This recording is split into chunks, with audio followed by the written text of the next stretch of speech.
Gotta admit that this music coming up is fire.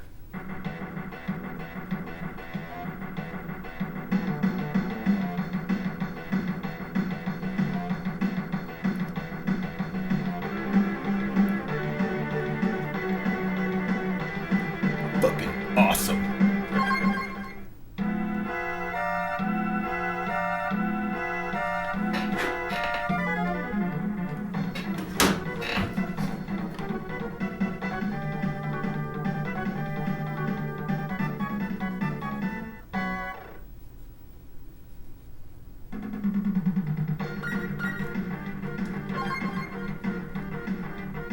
Let's go.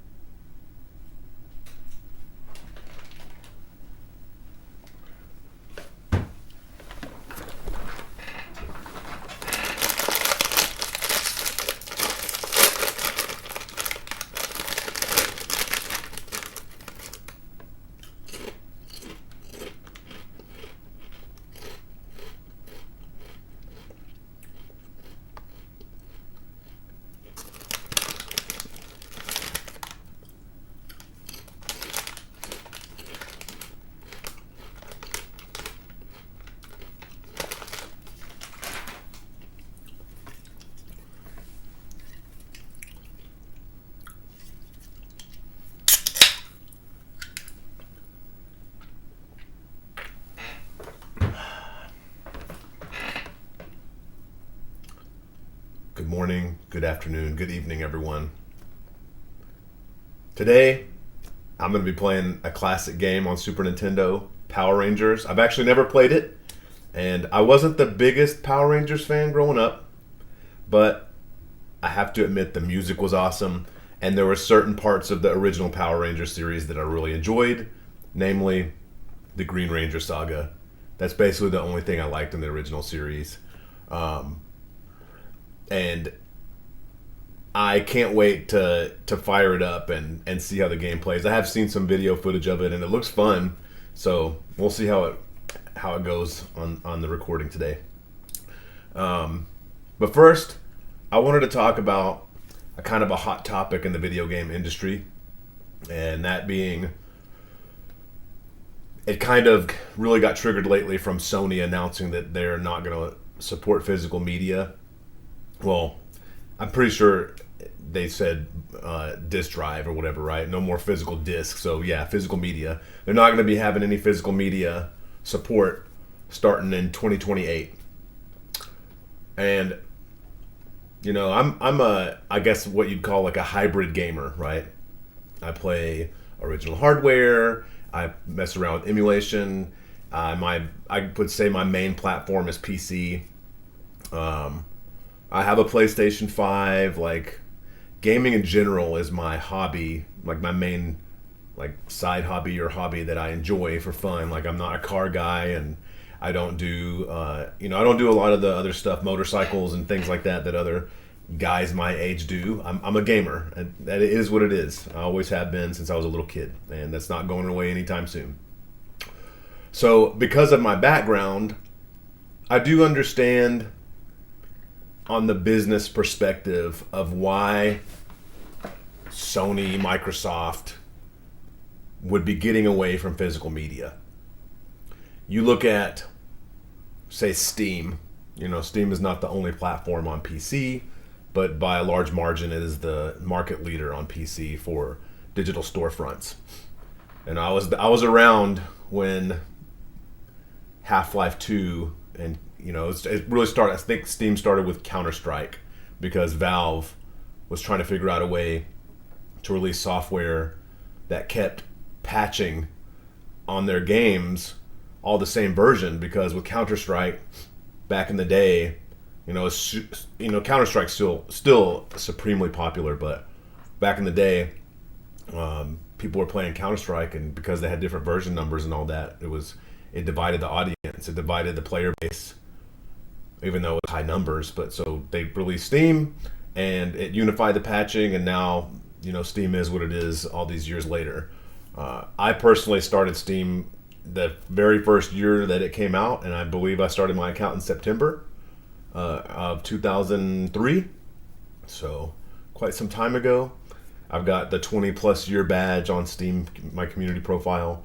And I've got a pretty large library of games that I mainly buy games on sale. But anyway, from the PC standpoint, technically I don't own those games. And that's a core part of the argument on the side against physical media going away. And it's a very valid argument, right? Because even on Steam, as much as I love the platform, my games are not mine. I have licenses to the game. And yes, even games that no longer are available on the storefront, I'm able to download. And there's certain games that don't work that way because, like the live service stuff, which most live service games I'm personally not a fan of, and I don't like the idea of my games just getting the plug pulled on them and I can't ever play them again or download them or anything. I don't like that. But when it comes to most games that I own, or most licenses that I own on Steam, like Transformers, Fall of Cybertron, and War for Cybertron are two examples. I really like those games. I can download those right now, fire them up, play them, and it's no problem. And those games are pretty old at this point. And there's also like GOG, right, who is all about game preservation. And you download them digitally, and I think even with them, it's technically a license to the software, but it's digital rights management free, so you can download it and play it without having to worry about internet connectivity, without having to send data to a server to authenticate or anything like that. But I'm pretty sure technically you don't own that game either. You own a license, and I kind of look at it on my side of where I stand. Is that it's almost the train of inevitability, right? Is that physical media costs money to produce, businesses like to make money, and they can control the money better if they are the exclusive providers of software licenses. And it boils down to that. But where I stand is that I can understand the business standpoint. But where I think it should go, that would probably fix most of the complaints, is instead of telling us that we have a license to the software, make it to where we own the software, right? So you download the software, whether it's through Steam or GOG or whatever, and give us ownership of it. Let us be able to resell it on a used marketplace, or transfer the game to somebody else, no problem. And I know that's hard, and I know it's easier said than done, and I understand the complexities behind being able to do that. But I feel like once you do that, you start to open up the opportunity for people to do really cool stuff. One of the channels that I follow is Gaming Off the Grid.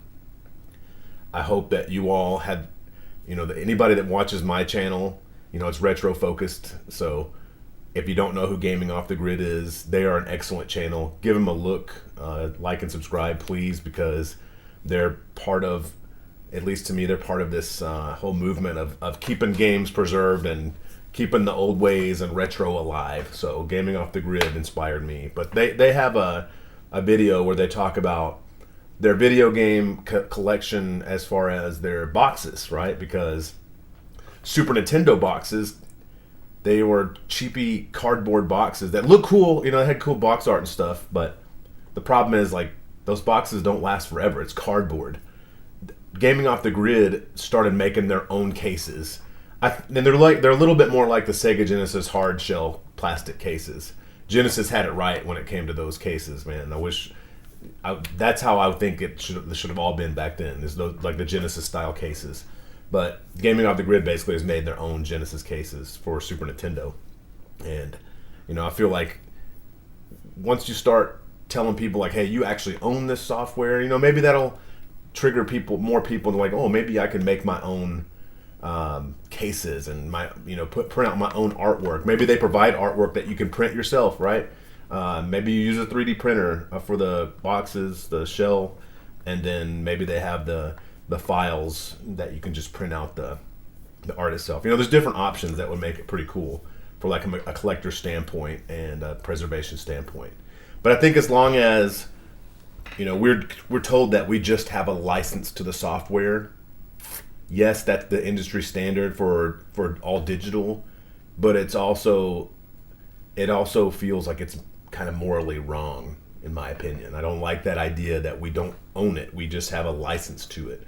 You got to deal with what you got to deal with, right? Like, is the solution to just not buy any of this software? Maybe, right? But then you're not enjoying the hobby. And for me, I kind of look at it as a kind of my military background is that like security. If you have too much security set up in anything, whether it's cyber or whatever, and it prevents the mission from being able to be accomplished, then that's too much security, right? So it's the same standpoint with gaming. If your solution is like, I'm just not going to get any software or anything, then you're saying that you're not going to play anything. And if you're willing to give up the hobby, cool, right? And maybe a mass movement of doing that would create change, but it could also collapse the whole industry because games cost a lot of money to make. Developers got to feed their families. Publishers got to feed their families. CEOs, they got to keep making their billion-dollar paychecks, and that's a whole different topic. They're overpaid, but yeah, that's kind of where I stand with physical media and the whole digital movement thing, and digital, the whole digital-only world that we are moving towards. And I also feel like another thing that I was thinking about with it is our stores that we have, GameStop, Walmart, Target, the one, the big one, Best Buy, the big ones that carry physical media. What does their future look like when it comes to video games? Stuff like Target and Walmart, they're going to be unaffected, right? Because they're still going to carry video game hardware and accessories. They'll be fine because that's only a small part of their business. But stuff like your mom and pop's video game stores and GameStop, whatnot, they got to start really shifting up their business to be able to plan ahead for the future, because I do believe that probably PlayStation 6 and Xbox Project Helix, we're not really going to have physical media. So we'll still have physical media for old games, right? Your PlayStation 5 and below, or before stuff. There's going to be physical collector's items for those. Those can still be circulated and sold, but that's a hard industry too, right? To stay with the old physical used copies, because over time, every generation of consoles, physical media starts to really devaluate, and that's because, at least from my understanding, what I can tell, as people get older, what they value the most, console generation wise, is based off when they were kids.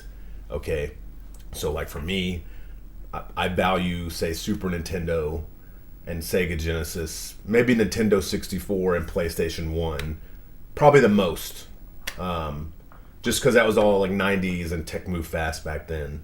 But like as I get older, into my 50s, 60s, whatever, who knows where my health is going to be? Who knows if I'm going to care at all about those systems? I might think fondly about them. I might not even be playing video games in my 60s. I probably will, but the point being is that every generation, as they get older and older and older, and unfortunately die off, right? The big nostalgia that they had for whatever console generation goes away. So then the value goes down. So then that becomes unsustainable business-wise to just keep carrying stuff and figuring out ways to carry stuff and sell stuff that has such diminishing returns over time. And it works now because we keep having physical media generation after generation. But once physical media altogether stops, which is coming soon, businesses have got to plan ahead. Anyway, that's, again, I always go longer on the rant than I expected. But I would love to hear what y'all think about the whole digital versus physical media thing. Funny enough, like the way I'm playing these games right now, I have a Super Nintendo. I do, and I have games for it. I prefer to use my Mr. FPGA that I built because it's just it offers at least to me, I cannot perceive the difference between input latency and quality of gameplay relative to original hardware for Super Nintendo specifically on my Mr. FPGA. And plus, it's a cool piece of tech. I liked putting it together and setting it up. And I'm a Linux nerd and stuff, so it's got Linux built in. You can do SSH and transfer files and all kinds of stuff with it that I really enjoyed just tinkering with it. But yeah, my point being with that is that I have plenty of digital-only media, right? I have plenty of digital-only games that I play. And I'm not sitting here and going to just altogether be like, I'm never gaming again because physical media is going away. But I also do understand and feel the sadness a little bit myself that we are going towards an all-digital world. And unless policies and business practices and ownership changes, there's going to be a lot of downsides to how this digital only is going to work. And I think one of the biggest one is cost and potential availability of your games over time. Cost, because the cost is basically going to be fixed, right? Sales are going to be fixed, costs are going to be fixed. And as we move ever forward into inflation and higher prices, it's just going to get worse. And the used market, without policy changes for next-gen consoles, it's going to be non-existent. PC, I think it's a little different, though, because on, like, say, Steam, sales happen very, very frequently, and the sales, a lot of the times, have very deep discounts, right? And like I said, most of my stuff, the clothes that I wear, the games that I have, or digital licenses that I have, mostly everything, with the exception of very few things, I get on clearance and deep discounts. It's just how we do it. I've got a bigger family, and the more discounted you can do, the more bargain hunting you can do, the better it is for your bank account, your savings, your investments, and that's just good advice. But all right, so after that long rant, I'm excited to show you this. I'm going to get into Power Rangers.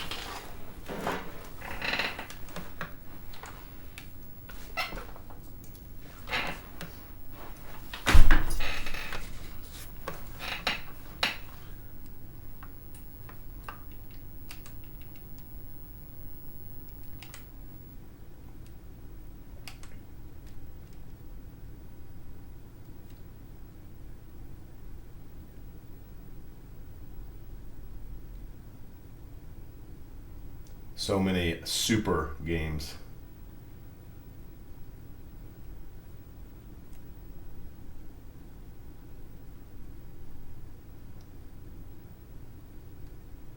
Wait a minute.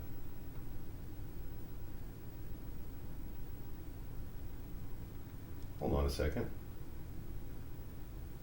Oh wait, it's Mighty Morphin, that's why. Here we go. Hold on. I gotta turn up the music a little bit. I want y'all to hear this. Even though I'm not a big Power Rangers fan, you gotta admit that this music coming up is fire.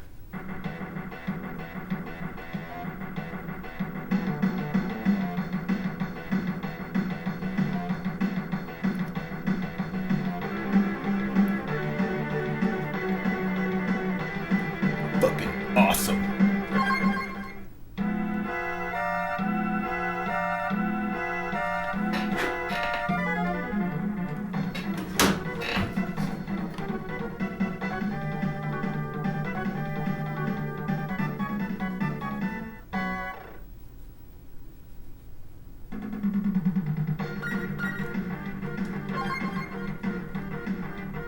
Let's go, Zach.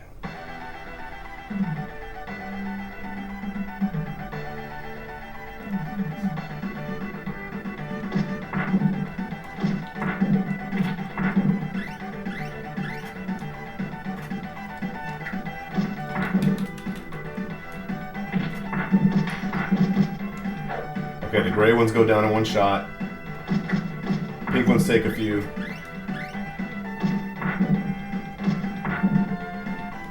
Oh, I wonder if that's a putty or not.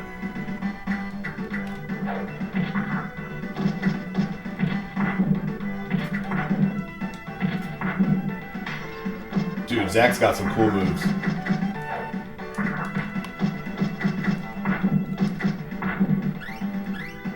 Got hit. Come on now. This music is good.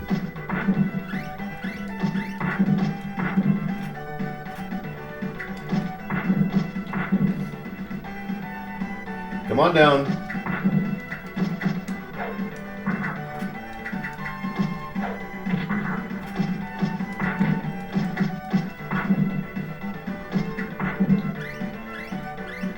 Dude, keep hitting me, Putty. See what happens.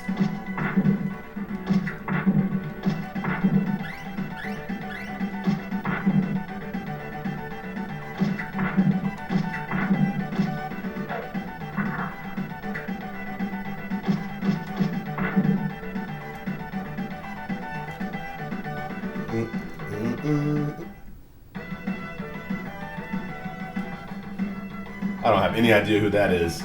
Oh, it's Morphin time. Mastodon! Oh, look at that! He's got an axe, dude.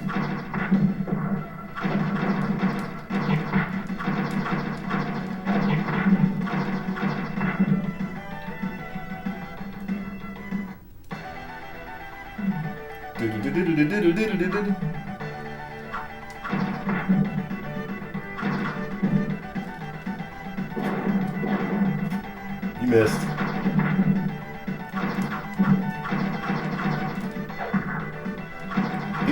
He throws them with some force, man. Boom! Look at this. Oh, that wasn't it. I don't even know how to do it. Hold on.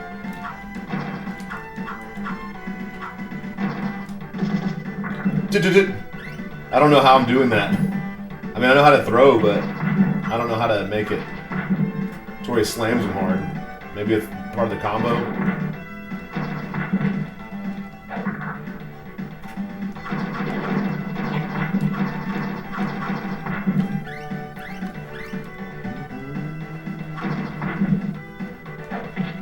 Eat a bench. Batter up! Batter up, man!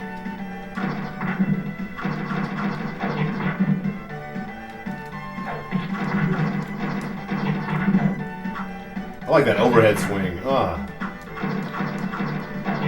Kratos style.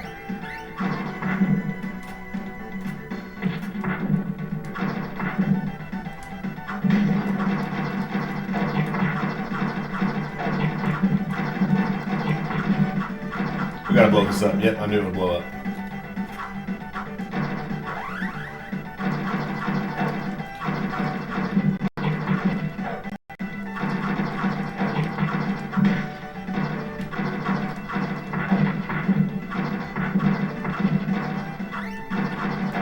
Blow up. There it goes. It's destroying property, you know?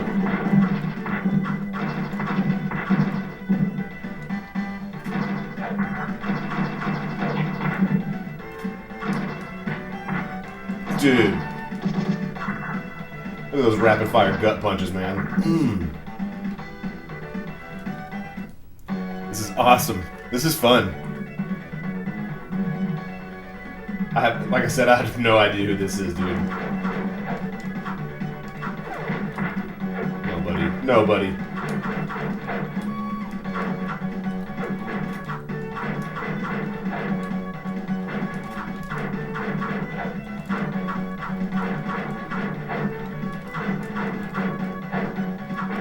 Dude, he's getting destroyed, huh?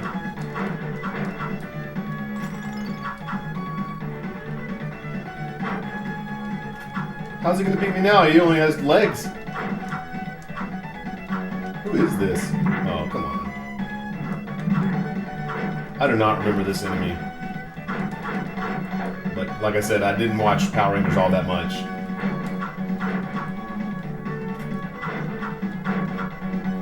Is that it?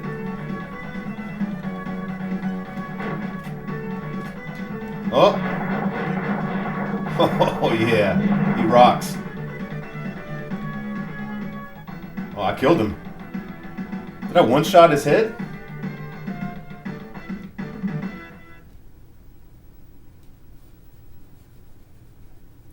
Not gonna lie, this is a pretty fun game.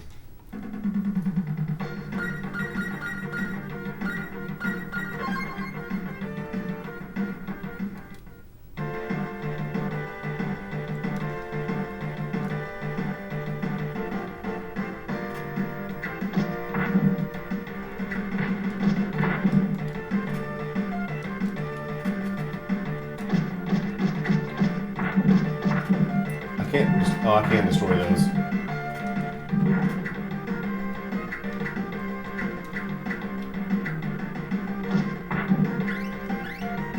So when you're a human form, you've only got one attack button and jump. So, but when you're a Power Ranger, when you have your suit on, it's the same, but you can use triangle to do that super attack.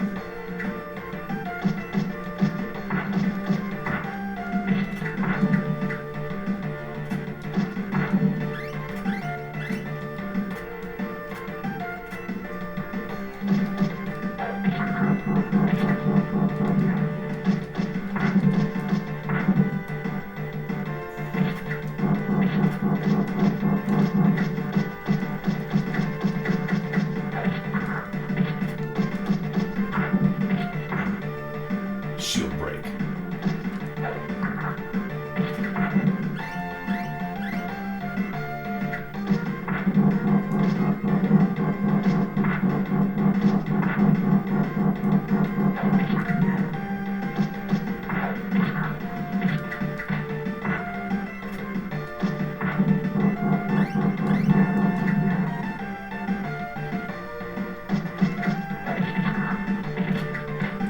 I like the range of her throw. She throws them far. I like her quick strikes too.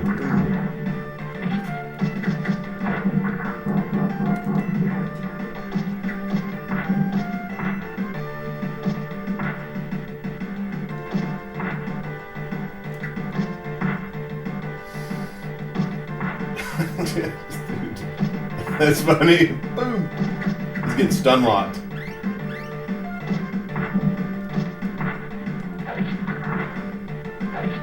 Just tanking these dudes, huh? Tanking these purple putties.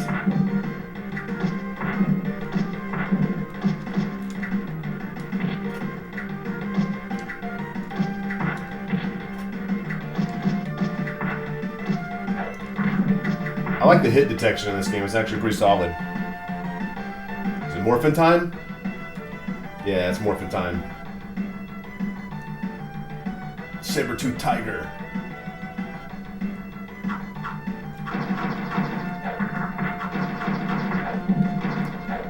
So it's kind of, it looks like the same moves.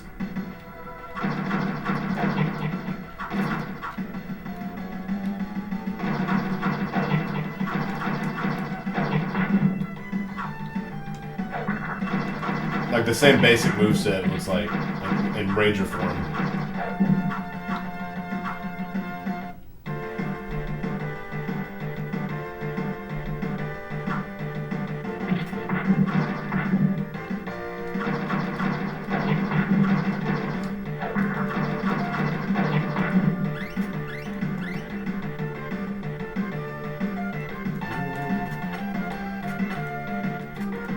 Okay. Oh. Oh.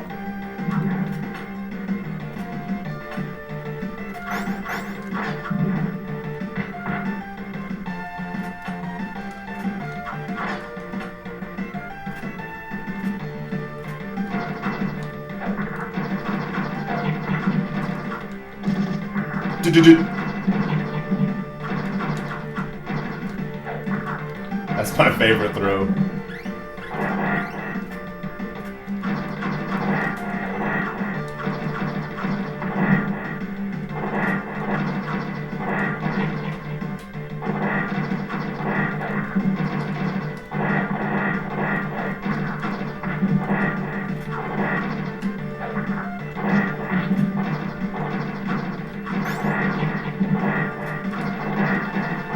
Dude, this is awesome.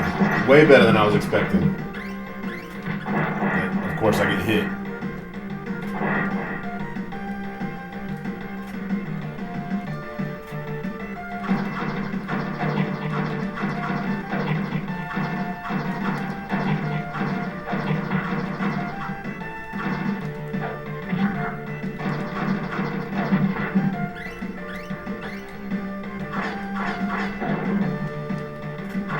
Blow it all up.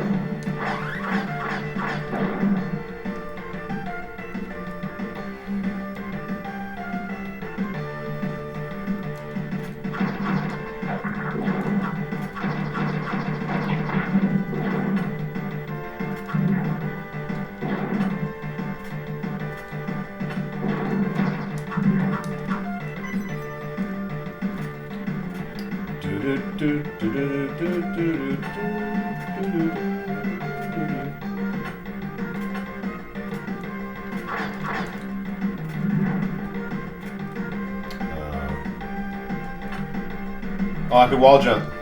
I just guessed. I just assumed I could do that. I didn't even know.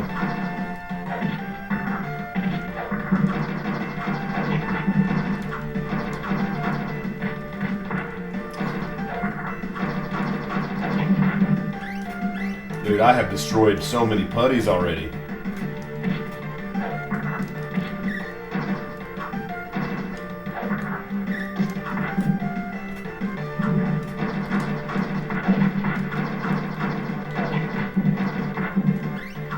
Let's go, baby.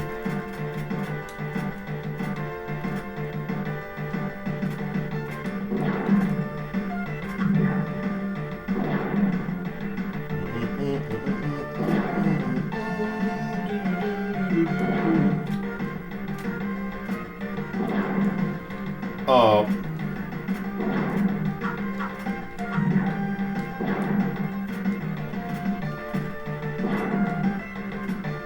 This is not hard to platforming, I just screwed it up. Pretty cool, huh? I know it's hard to see.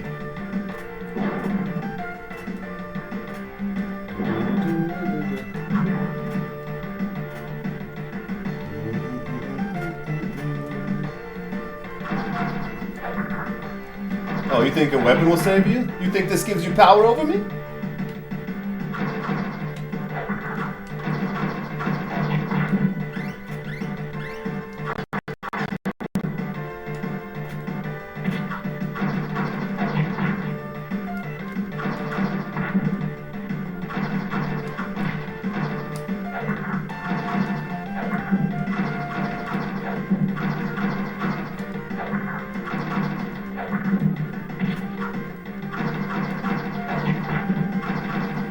I think I'll get to the next boss, beat it, and then that'll be it for the video.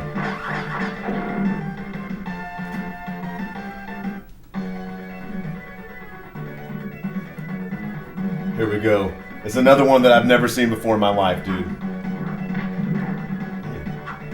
Hey.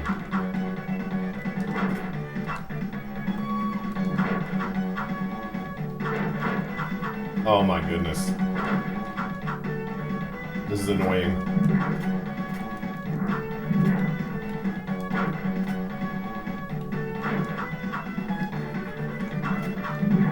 Oh my goodness.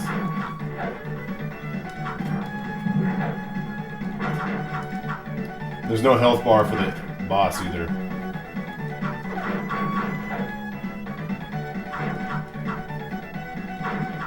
But I'm stabbing those toes. He raped me. Not that time, Buster. That time he did. Or she, I don't know what it is.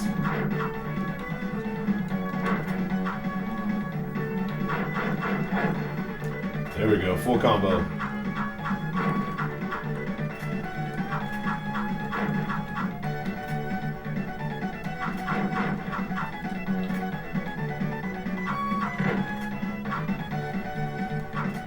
This is annoying as hell, man.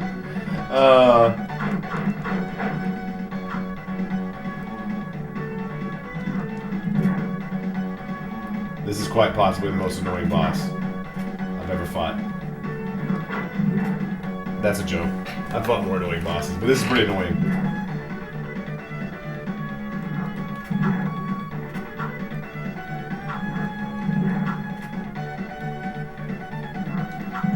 Dude. One little piddly hit at a time, dude.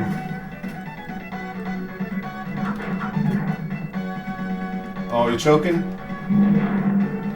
that it? That was it. Was it? Yep. Area clear. All right. So that was Power Rangers. Hey, thank you for watching. Please drop a like, and if you could be so kind, leave a comment on who your favorite Power Ranger ever was. I don't care what era. I don't know all the eras.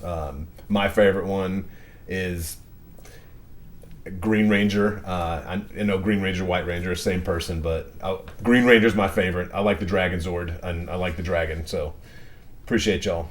Have a good day.